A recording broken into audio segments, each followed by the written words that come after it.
Pérgamo, Tiatira, Sardes, Filadélfia e Laodiceia.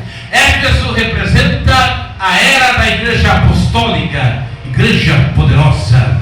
Esmirna representa a era da igreja sofredora, da igreja mártir, da igreja que foi perseguida, mas não negou a sua fé.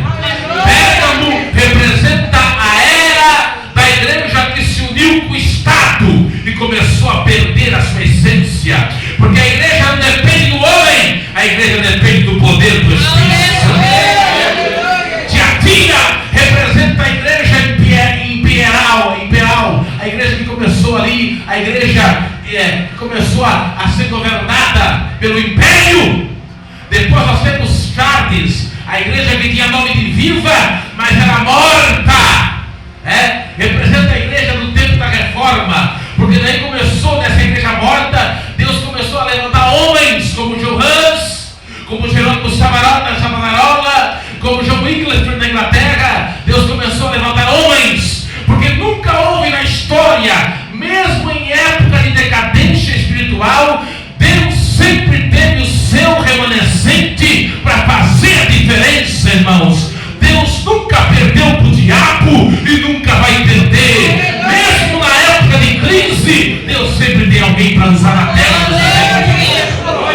Depois chegamos na época da Filadélfia. Filadélfia é a igreja missionária, a igreja do amor fraternal. Aí chegamos na época das missões. Poderia falar aqui de John Wesley, poderia falar aqui de George Whitefield, poderia falar aqui de Jonathan Edwards, grandes homens que avivaram a Inglaterra, que avivaram os Estados Unidos. Poderia falar aqui de Dwight Moody, poderia falar aqui de Charles Finney, avivaram a Inglaterra em 1700, 1800. Homens como Charles Spurgeon, que pregavam e multidões aceitavam a Cristo, avivaram a Europa, avivaram os Estados Unidos. Poderia falar aqui do avivamento da Rua Azusa, poderia aqui falar de grandes avivamentos, Daniel Berg, o David, homens como Bernard Johnson, que pregavam e ganhavam almas para Cristo, que avivaram a América, que avivaram a África, que avivaram a Ásia, que avivaram o mundo. Foram labaredas de fogo nas mãos do Senhor.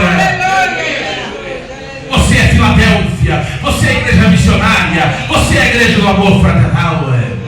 Aí chegamos, eu sinto a presença de quem sente a presença de Deus. Aí nós chegamos na sétima igreja, a igreja de Laodiceia. A igreja de Laodiceia era a mais rica de todas. Laodiceia, se fosse hoje, microfone seria de ouro, púlpito de diamante, tinha tudo, mas não tinha o principal, a presença de Jesus. Aleluia, Jesus. Jesus batendo do lado de fora. Eis que estou à porta e bato. Jesus não tinha direito de estar na Filadélfia, estava do lado de fora, porque não tinha espaço para Jesus. Tinha espaço em Laodiceia para luxúria, tinha espaço em Laodiceia para orgulho, para vaidade, mas não tinha para Jesus. Sabe que representa Laodiceia? A igreja que apostatou. Eu preciso dizer, irmãos,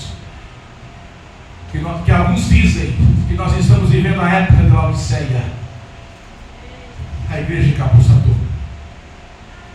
Vocês devem concordar comigo, né? Quantas igrejas por aí? Vem como está, e fique como está, e vamos ver do que vai dar. Igrejas que não existe mais pecado. A Bíblia tem que ser atualizada, não é bem assim, não.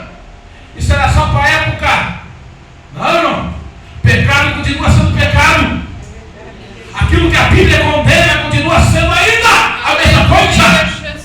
Não existe inferno, não existe isso. Não. O evangelho sem renúncia, o evangelho sem cruz. Líderes que apostataram, homens que eram grandes pregadores e hoje estão enganando as pessoas, estão sendo usados pelos demônios, estão arrastando muitos para o inferno. Laodiceia, igreja que apostatou. Mas levante a sua mão, né? Você não